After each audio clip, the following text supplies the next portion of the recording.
Catching up to the Philadelphia Eagles means finding a way to stop Saquon Barkley. Getting better in the middle of the defense is a big part of that. So we've got 7 gap-eating defensive tackles that general manager Adam Peters could target this year in the NFL draft. Right now on Locked On Commanders.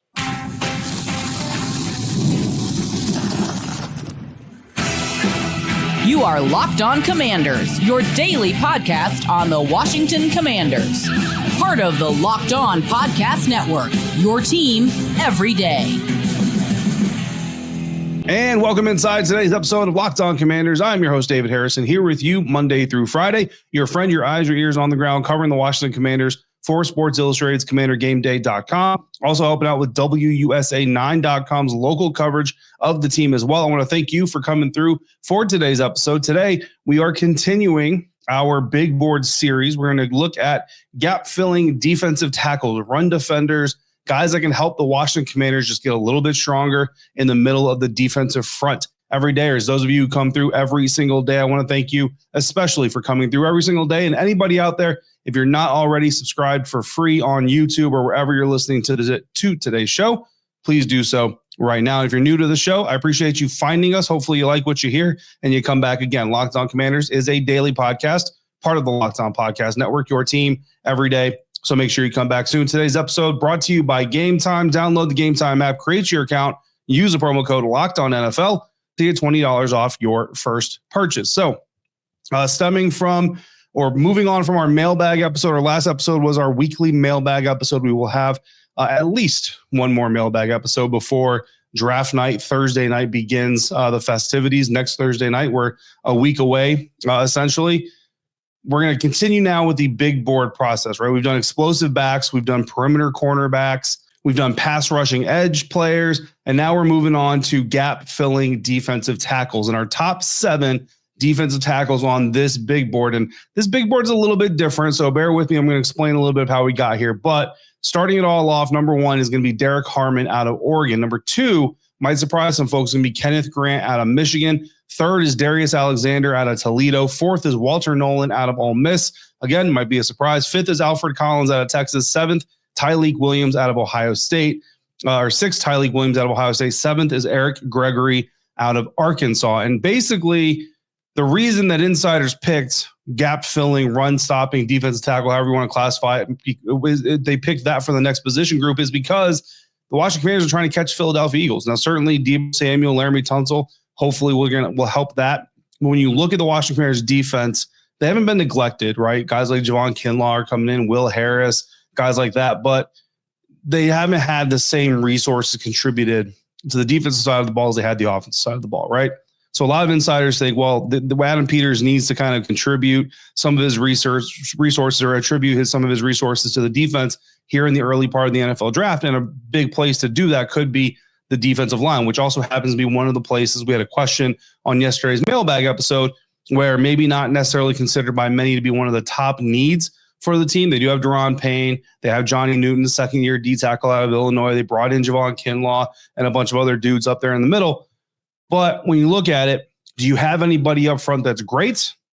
No. Do you have guys that are good, can be effective? Sure. But you want to go out there and try to find that great guy in the middle because he's going to help you stop Saquon Barkley. Now, Saquon does a lot of stuff on the edge, certainly did a lot of things on the edge against the Washington Commanders as well. But the less you have to worry about the middle of the defensive line, the more you can dedicate resources and attention to the perimeter, right? That's kind of the theory from an inside-out type of approach. So we're going to talk about this position here. The combine drills we're looking at and weighing the heaviest here, broad jump, vertical, and bench press, the statistical quantification, right? Quantifying, trying to turn qualitative observation, things that I'm seeing on tape but can't show you here on the program because of NFL licensing laws that we don't violate, looking to turn those observations into numerical data, at least the best that I possibly can. We're going to look at PFF run defense grades. That's actually going to be our discriminator. Every list we have a discriminator because I'm one guy. I'm not a scouting staff, so I can't watch every prospect. So I need a discriminator to cut some of the prospects out so that I can focus on the prospects that we can watch so we can get these lists put together, right? Missed tackle percentage, stop percentage. If you don't know what a stop percentage is, the stop percentage, according to PFF, are tackles that resulted in a failure for the offense. So either a third down stop against in a run defense or run play that led to a punt, or a fourth down stop, which obviously leads to a turnover on downs.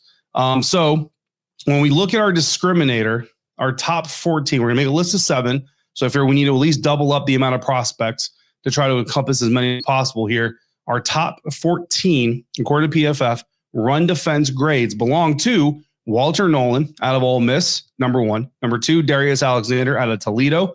3rd, Tyleik Williams out of Ohio State. 4th, Kenneth Grant out of Michigan. 5th, Alfred Collins out of Texas. 6th, Cam Horsley out of Boston College.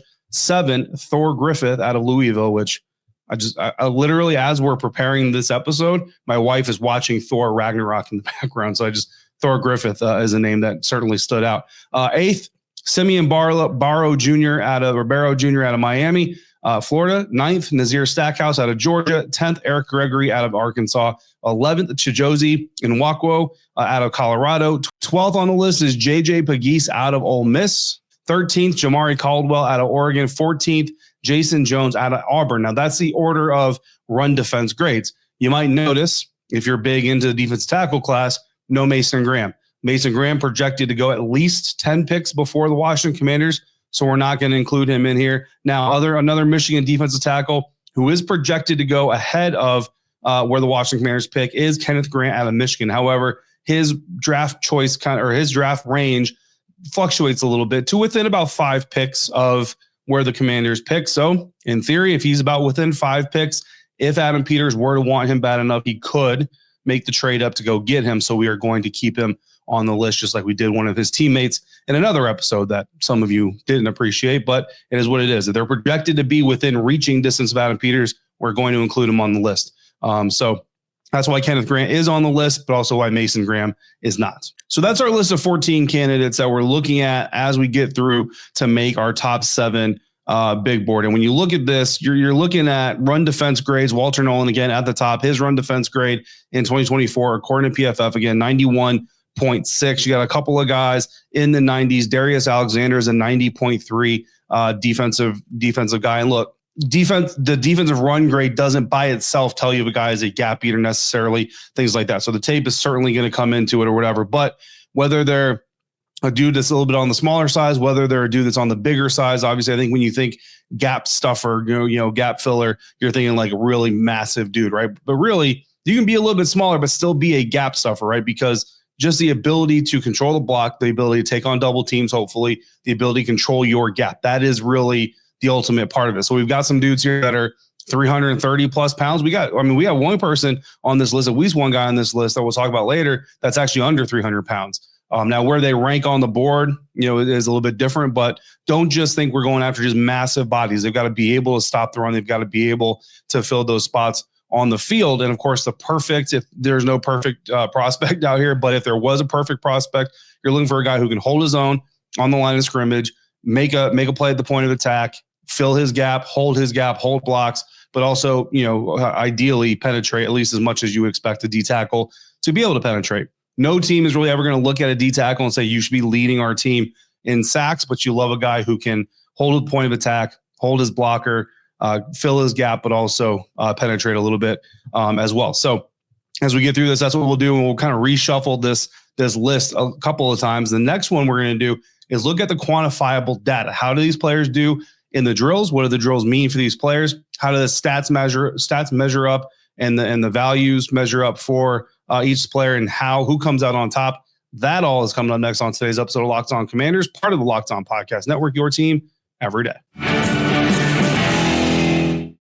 And today's episode of Locked On Commanders brought to you in part by Game Time. There's nothing like the atmosphere of an NBA playoff game. Every bucket, every defensive stop, every moment, it just feels huge. It's electric in the arena, and with Game Time, you can be part of it without the stress of last-minute ticket hunting. Some of the opportunity or some of the games or some of the moments that have come in just the play-in tournament, right? Not even the NBA playoffs fully. The play-in tournament have been electric. So the NBA playoffs should be even more so. Game Time makes it fast and easy to get playoff tickets, even when the demand is sky high. Prices on the app actually go down as tip-off gets closer. And their last-minute deals can save you up to 60%. So save up to 60% on buying those tickets for last-minute sports. Get your all-in pricing. Just toggle that option on in the app. Take the guesswork out of buying tickets with Game Time. Download the Game Time app. Create your account. Use the code LOCKEDONNFL for $20 off your first purchase. Terms apply. Again, create your account. Redeem the code LOCKEDON NFL for $20 off. Download Game Time today. Last minute tickets, lowest price guaranteed. Continuing now today's episode of Locked On Commanders, looking at our top 7 D tackles, looking at gap filling D tackles, run defense D tackles that can help the Washington Commanders in their efforts to try to contain and or stop Saquon Barkley on the way to unseating the Philadelphia Eagles as the champions of the NFC East division. First and foremost, heading into the playoffs, all those things, as the Commanders look to build on a very successful 2024 into hopefully what's going to be an even more successful 2025. So when we look at the quantifiable data, right, I've got a score sheet here that I do. And basically, if you're top 3 in one of these key position areas, you're going to get a bonus point. If you're top 7, you're going to get a point. And then I stack and rack them based on these points. Now, what that does is it gives us a data-driven list of who some of the top players are. Now, this is basically all production-based, right?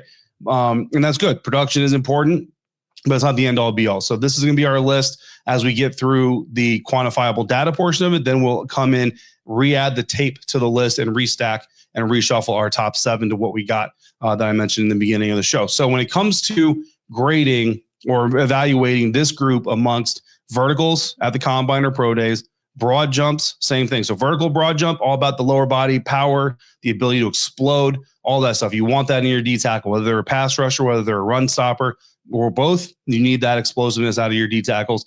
Bench, you want that upper body strength to hand fight, to be able to push a guy off the point, to be able to stand up against those offensive lineman blocks, double teams, all that stuff. And then we look at missed tackle percentages. We look at stop percentages. And again, just a reminder, if you're not familiar with the stop percentage conversation, you're talking about opportunities to stop a team's 3rd or 4th down attempt to continue a drive or score, that player being involved in stopping, preventing that, creating an offensive failure in those situations. So when we look at all these things and we give all our points, we do everything, the number 1 D tackle on our list that we just went over is Darius Alexander out of Toledo. That doesn't mean he's going to finish number 1 on our big board. Again, I already told you in the episode that our big board starts off with Derrick Harmon out of Oregon, but Darius Alexander here in just the measurables. Look, he's at a 2nd overall run defense grade from PFF with a 90.3, one of 2 players that graded out in the 90s according to PFF on this board.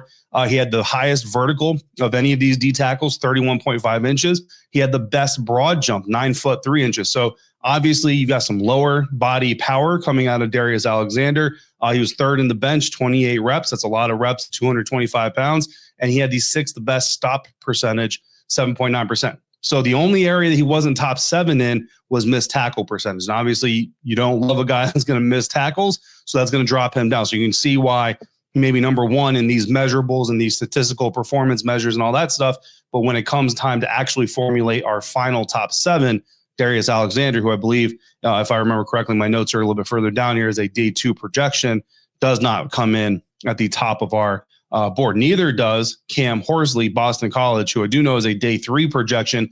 But when it comes to these numbers, he is our 2nd best prospect on this list. His run grade, 84.5, very solid. It's the 6th best of this entire group of 14.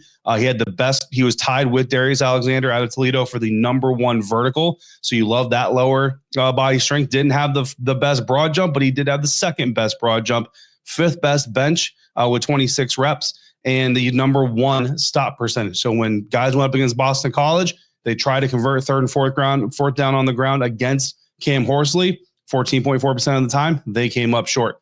That's a very good number for that D tackle. So when you look at day 3 prospects, right? So if the Washington Commanders don't go early to the D line, they decide to go late to the interior defensive line.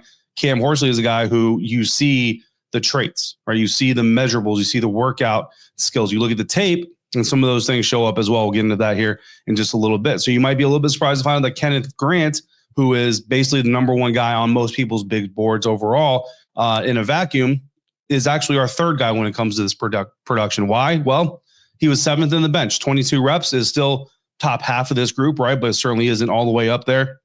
He had the 3rd best missed tackle rate. You love that tackling ability. Had the 6th best stop rate. 3rd best vertical. So he does, not to say the dude doesn't have strong lower body power. 4th best run defense grade according to PFF in 2024. So all those things, look, it just kind of stacks them a little bit lower. 1 point under Cam Horsley, 2 points under Darius Alexander. So that's how we go through this process of restacking just using the quantifiable data, right? Fourth place was Eric Gregory out of Arkansas, who, if you remember from the beginning of the show, he is actually our 7th prospect on this list. He's also a day 3 guy.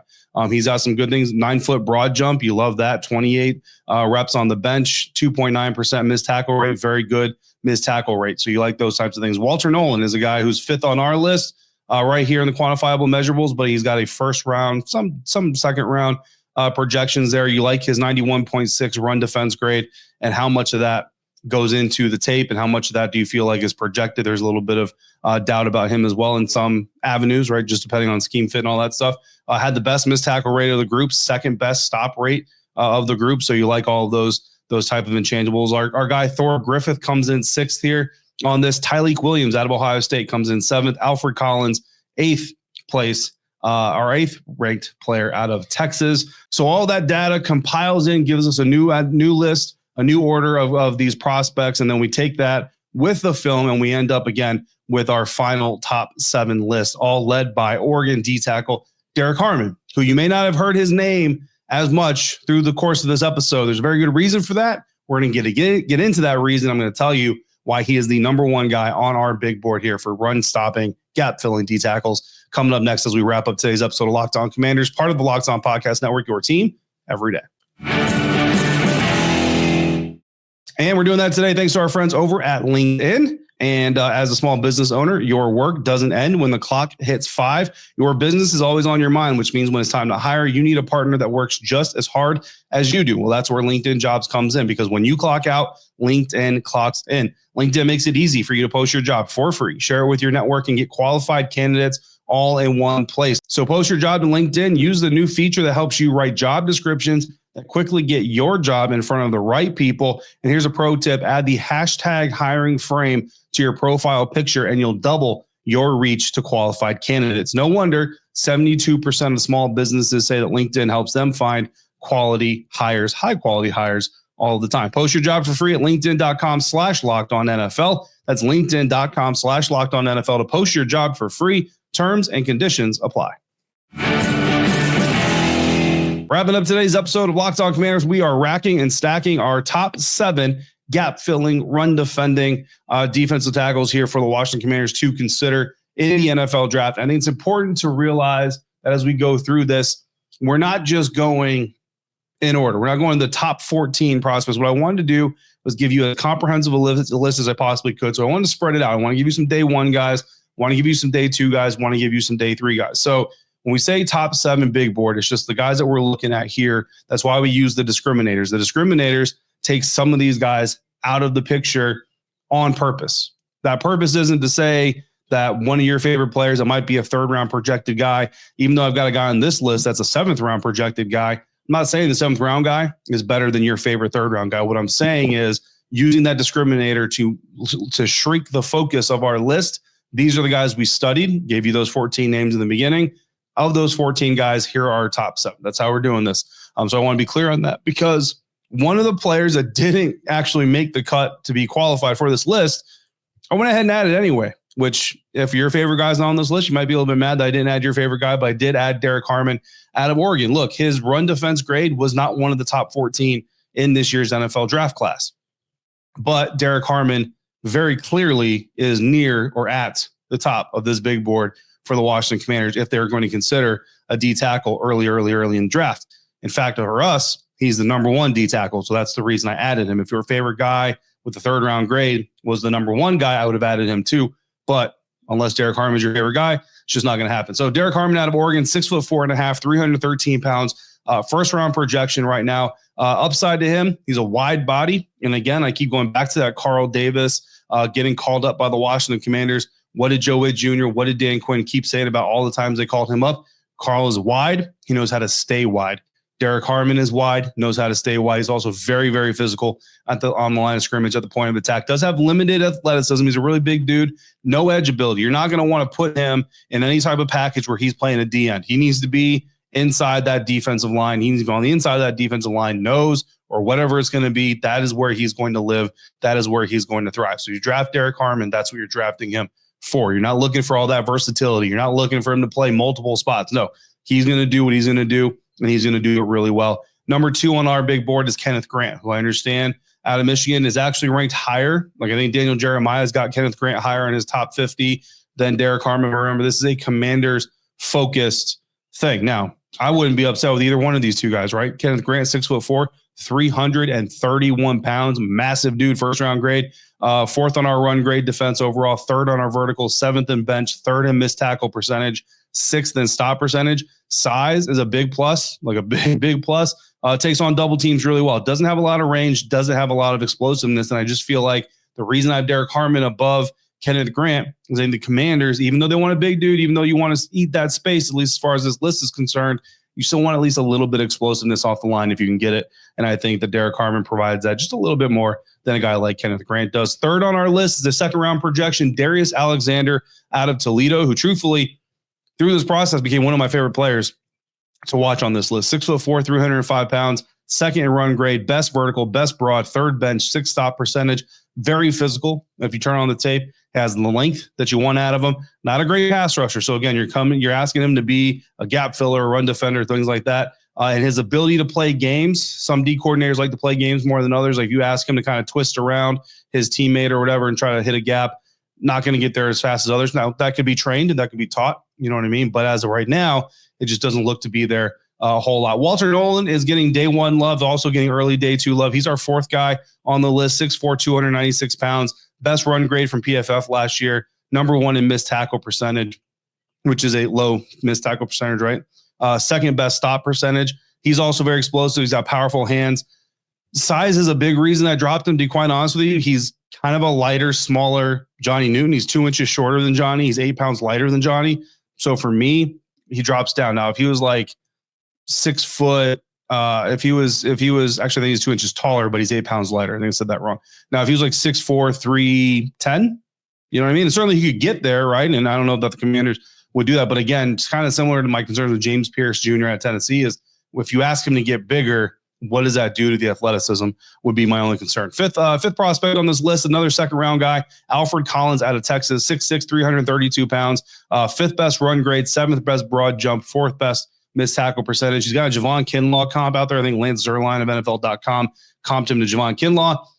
Adam Peters likes Javon Kinlaw, so if Alfred Collins is a Javon Kinlaw type player, it makes sense that AP might like him some Alfred Collins. All effort on tape, doesn't have a lot of explosiveness, isn't that great at shedding blocks, but again, these are types of things that kind of can be trained as well. Ohio State's Tyleik Williams, 2nd round pick, projection comes in number 6 on our list, 6'3", 334 pounds, 2nd round projection, again, 3rd run grade in this list, 7th in missed tackle percentage, very violent player, dominant in one-on-ones, a little bit suspect in double teams. And that's why he kind of falls down this list for me. Doesn't also have the arm length that you want. And we're going to go actually late day 3, Eric Gregory, Arkansas. Out of the 14 guys we studied, and again, I kind of say that caveat here, out of the 14 guys we studied, Eric Gregory comes in number 7, 6'3", 319 pounds, 6th in vertical, 2nd in broad jump, 3rd in bench, 2nd in missed tackle percentage. He has a really good anchor on the line of scrimmage. He's a block eater, which is kind of what we're talking about here.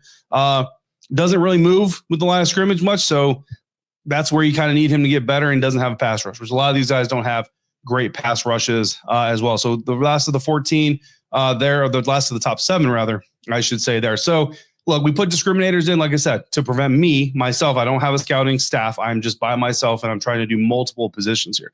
If we're only doing D tackles, I can study every D tackle in this class and go through every single one. But I'd have to watch hundreds of games. I'm already watching hundreds of games, but I'm trying to do it as thoroughly as I can as far as spreading out the love to the different position groups. So there are some other guys. If you are absolutely in love with the D tackles, you're going to want to look at CJ West out of Indiana, Cam Jackson out of Florida, TJ Sanders out of South Carolina, Omar Norman Lott out of Tennessee, Jordan Phillips out of Maryland, and that's not even all of them. But we couldn't put all these guys on the list, so we had a discriminator. Some of those guys were cut because they simply didn't have as good a run grades in PFF in 2024, according to PFF, as some of these other guys did. And we got a good mix of day 1, day 2, day 3, and even some undrafted guys. So no matter where the Washington Commanders go at D tackle, we will have looked at someone in that range. No guarantees that we looked at someone who makes it on the draft board, right? But we at least looked at someone in that range. Actually, I saw a recent mock draft where every player that was drafted by the Commanders in that mock draft from a position group we have broken down was one of the players that we broke down. So that made me feel pretty good.